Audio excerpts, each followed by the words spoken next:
জোটের বিহার জয়ের পর সংসদে প্রথম অধিবেশন। কটাক্ষ আক্রমণ ছাপিয়ে বিরোধীদের উদ্দেশ্যে যেন তাচ্ছিল্যের সুর প্রধানমন্ত্রীর গলায়। পাল্টা সরব বিরোধীরাও। ड्रामा करने के लिए जगह बहुत होती है, जिसको करना है करते रहें। यहाँ ड्रामा नहीं, डिलीवरी होनी चाहिए। पिछले 10 साल से ये जो खेल खेल रहे हैं, देश स्वीकार नहीं कर रही इन पद्धतियों को। रणनीति बदले। मैं टिप्स देने के लिए तैयार हूं उनको कैसे परफॉर्म करना चाहिए। বিহার বিধানসভা ভোটে বিজেপি নেতৃত্বাধীন জোটের বিপুল জয়। তারপর সংসদে প্রথম অধিবেশন। সেই শীতকালীন অধিবেশনের শুরুতেই চড়া সুর প্রধানমন্ত্রী নরেন্দ্র মোদীর। কটাক্ষ আক্রমণ ছাপিয়ে বিরোধীদের উদ্দেশ্যে যেন তাচ্ছিল্যের সুর। ड्रामा करने के लिए जगह बहुत होती है, जिसको करना है करते रहें। यहाँ ड्रामा नहीं, डिलीवरी होनी चाहिए। जहाँ पराजित होकर के आए वहाँ बोल चुके हो, जहाँ अभी पराजय के लिए जाने वाले हो वहाँ भी बोल दीजिए। सदन को या तो चुनावी का वार्मिंग अप के लिए उपयोग किया जा रहा है, या तो पराजय की बौखलाहट को निकालने के लिए उपयोग किया जा रहा है। আপনি এসআইআর করছেন বাংলায়, খুব ভালো কথা। আপনি বলছেন বাংলাদেশ থেকে লোক এসছে তাই বাংলায় এসআইআর হচ্ছে, তাহলে ত্রিপুরা এসআইআর হবে না কেন? মেঘালয় তো বাংলাদেশের বর্ডার, মিজোরাম তো বাংলাদেশের বর্ডার। বিজেপি নেতারা বলছে 1 কোটি রোহিঙ্গা মায়ানমারের সাথে বর্ডার শেয়ার করে অরুণাচল প্রদেশ, নাগাল্যান্ড, মিজোরাম, মণিপুর, এই 4টে রাজ্যের মধ্যে একটা রাজ্যেও এসআইআর হচ্ছে না, তাহলে বাংলায় হচ্ছে কেন? লজিকটা তো বলতে হবে। এবার সে নিয়ে যখন পার্লামেন্টে ডিসকাশন চাওয়া হচ্ছে, বলছে বিরোধীরা ড্রামা করছে। বাংলার মানুষকে মৃত্যুর মুখে ঠেলে দিয়ে খালি আপনাদের রাজনৈতিক স্বার্থ চরিতার্থ করতে পুরো ইউনিয়ন গভর্নমেন্টের মেশিনারিকে ব্যবহার করে নামিয়ে দিচ্ছেন।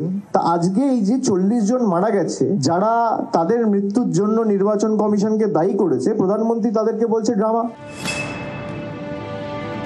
I suggest that urgent issues like what you said, pollution, other issues, SIR, which are it is a huge issue for democracy. Let's discuss them. What is Parliament for? Let's discuss them. Let them have a discussion. It's not drama. Speaking about issues, raising issues is not drama. Drama is not allowing discussion. Drama is not having a democratic discussion about issues that matter to the public.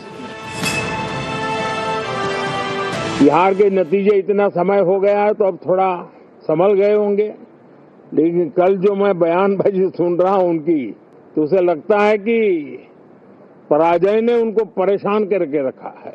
लेकिन मेरा सभी दलों से आग्रह है, पराजय की बौखलाहट का वो मैदान नहीं बनना चाहिए। ये शीतकालीन सत्र विजय के अहंकार में भी परिवर्तित नहीं होना चाहिए। এসআইআর ঘিরে এখন গরম রাজনীতি। একাধিক রাজ্যে এসআইআর এর চাপে বিএলওদের মৃত্যুর অভিযোগ উঠেছে, যা নিয়ে ক্রমাগত সুর চড়াচ্ছে বিরোধীরা। এসআইআর এর ডেডলাইন তথা ভোটার তালিকা প্রকাশের দিন 1 সপ্তাহ পিছিয়ে দিতে হয়েছে নির্বাচন কমিশনকে।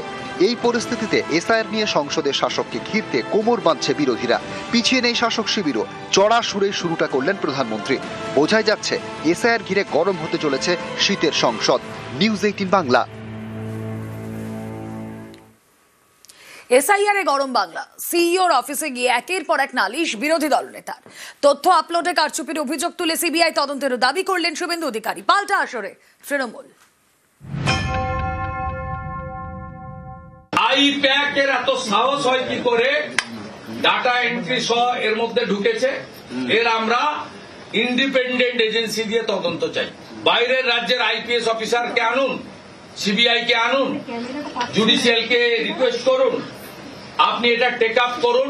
তারা ভেবেছিল ইলেকশন কমিশন এসে ইডি এসে আমাদের নির্বাচন জিতিয়ে দেবে আর আমরা ড্যাং ড্যাং করে জিততে চলে যাব। এটা তো বিহার মধ্যপ্রদেশ নয়। গলা টিপে ধরবে বাঙালি, গলা চেপে ধরবে বঙ্গবাসী। তোমরা তো 5 বছর বাঙালির গলা চিপে ধরেছো। আগামী 6 মাস তো বাঙালির সময়। নির্বাচন কমিশনকে ব্রিফ করে বলা হয়েছিল যে 1 কোটি ভোট কেটে দাও। তৃণমূল বলেছে যে 1 কোটি নাম বাদ যাবে। এই ভয়, ভীতি এবং আতঙ্কের পরিবেশ কে তৈরি করেছে? এসআইআর ঘিরে ক্রমেই চড়ছে রাজনীতির পারদ। কমিশনের বিরুদ্ধে দিন দিনই সুর চড়াচ্ছে বিজেপি। সোমবার একগুচ্ছ নালিশ নিয়ে নির্বাচন কমিশনের দপ্তরে যান বিরোধী দলনেতা শুভেন্দু অধিকারী। চেয়ারে মুখ্য নির্বাচনী আধিকারিক মনোজ আগরওয়াল, সামনে বিরোধী দলনেতা। ভারতে এসডিও র্যাঙ্কের অফিসাররা হচ্ছেন ইআরও। ইমিডিয়েট চেঞ্জ করতে হবে। আইপ্যাকের এত সাহস হয় কি করে? ডাটা এন্ট্রি সহ এর মধ্যে ঢুকেছে। এর আমরা ইন্ডিপেন্ডেন্ট এজেন্সি দিয়ে তদন্ত চাই। বাইরের রাজ্যের আইপিএস অফিসারকে আনুন, সিবিআই কে আনুন, জুডিশিয়ালকে রিকোয়েস্ট করুন, আপনি এটা টেক আপ করুন। না না, এইসব নাটক করতে গেছেন। শুনুন, শুভেন্দু অধিকারী নির্বাচন কমিশনে এমএলএদের দল নিয়ে গিয়ে 30-40 জন ওপরে উঠে ঘাড় নেড়ে নেড়ে কি কথা বললেন আমি জানি না। ইলেকশন কমিশনে কি হচ্ছে, কত শতাংশ কি হলো, সব তো আগে থেকেই বলেন। আবার আজকে গিয়ে এতজন লোক নিয়ে কিসের দাবি, কি ব্যাপার আমরা জানি না। এটা সম্পূর্ণটাই একটা নাটক। 26, 27, 28 এই 3 দিনের প্রত্যেকটা এন্ট্রিকে স্পেশাল অবজারভার এবং ইসিআই টেকনিক্যাল টিমকে দিয়ে এআই ফটো স্ক্যান এবং আপনার যা যা মডার্ন ব্যবস্থা আছে অডিট করতে হবে। এগুলো হচ্ছে নাচতে না জানলে উঠোন বাঁকা। এই বিজেপি BLA 2 দিতে পারেনি। আপনারা বুঝতে পারছেন যে আপনাদের করা হুঙ্কার, আপনাদের SIR নিয়ে বড় বড় কথা, এগুলো সব বুমেরাং হচ্ছে। আপনাদের জাতীয় নির্বাচন কমিশন, আপনারা বলেছিলেন SIR চাই, তো মঙ্গল গ্রহ থেকে লোকের SIR করতেন নাকি মশাই? এসআইআর ঘিরে সংঘাত, চ্যালেঞ্জ, পাল্টা চ্যালেঞ্জ। 26শে ভোট, এখন থেকেই হাওয়া গরম। না 100% হবে না, সংখ্যার মধ্যে যাব না। অবজারভার আসার পরে এন্ট্রি ফ্লো কমেছে, ডেথ শিফট আনম্যাচের সংখ্যাও বেড়েছে। সে সংখ্যাটা ইলেকশন কমিশন বলবে। যারা বলছে যে SIR হলে তৃণমূলকে দেখা যাবে না, তৃণমূলকে পাওয়া যাবে না, আর তৃণমূলের ভোট শতাংশও বাড়বে, আসন সংখ্যাও বাড়বে। তৃণমূলের যদি আসন সংখ্যা না বাড়ে, আপনারা যা শাস্তি দেবেন অভিষেক বন্দ্যোপাধ্যায় মেনে নেবে। আর তৃণমূলের যদি আসন সংখ্যা বাড়ে, আমরা কোনো শাস্তি দেবো না। মাথা নিচু করে ক্ষমা চেয়ে বাংলার 2 লক্ষ কোটি টাকা 7 দিনে বিজেপি নেতাদের ছাড়তে হবে। চ্যালেঞ্জ অ্যাকসেপ্ট করুন। নিউজ 18 বাংলা।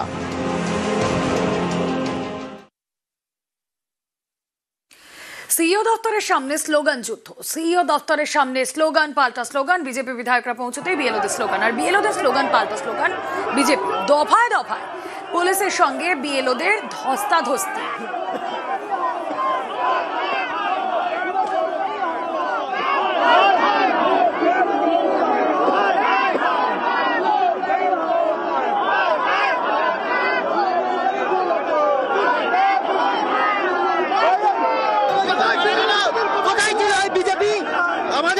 বিজেপির অগ্নিলালনে আমাদের বন্ধুরা দিকে দিকে মরছে।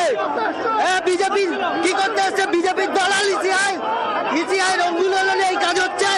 বিজেপির অগ্নিলালনে আমাদের বন্ধুরা যখন দিকে দিকে মরছিল তখন কোথায় ছিল? শুভেন্দু অধিকারী এসেছে নির্বাচন কমিশনের বটম গেম খেলতে।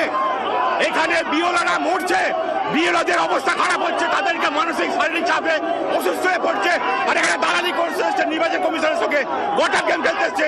আমরা পশ্চিমবঙ্গে বিএলওরা মানবো না। এটা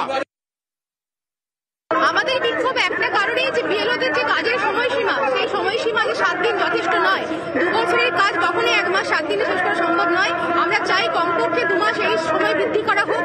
এই দাবিতে এসেছি এবং আজকে আমাদেরকে ঢুকতে দেওয়া হচ্ছে না, কিন্তু বিজেপির দালালরা হঠাৎ করে মুখ দেখাচ্ছে এবং তারা ঢুকে যাচ্ছে। আমরা এই বিরুদ্ধে প্রতিবাদ জানাচ্ছি। এখানে যারা আছে বাইরে, মমতার পুলিশ ওদেরকে ব্যবস্থা করে রেখেছে। আমি আসার আগে ওরা ছিল ওই নীল সাদা মঞ্চে, ওদেরকে পুলিশ নিয়ে এলো রাস্তার উপরে। এটা 144 এলাকা, এখানে মাইক বাজানো যায় 7 দিন ধরে। আমাকে 97-98 বার যেতে হয়েছে কোর্টে, এবং এখানে যে ডিসি সেন্ট্রাল ছিল, সিও কে উপর থেকে নেমে আপনাদেরকে তুলতে হয়েছে। ওইটা দেখান, আমরা এসব বস্তু আমরা জানি। আর 4-5 মাস এই লড়াই হবে, একদম অন্তিম জায়গায় চলে এসেছে। এসআইআর অফিসারদের হুমকি কমিশনের। নির্বাচন কমিশনের বিরুদ্ধে বিস্ফোরক অভিযোগ মুখ্যমন্ত্রীর। অফিসারদের জেলে পাঠানোর হুমকি কমিশনের। চাকরি খেয়ে নেওয়ার হুমকির অভিযোগ মুখ্যমন্ত্রীর। জেলা শাসকদের বৈঠকে কমিশনের বিরুদ্ধে সরব মমতা। অফিসারদের পাশে থাকার বার্তা মুখ্যমন্ত্রীর।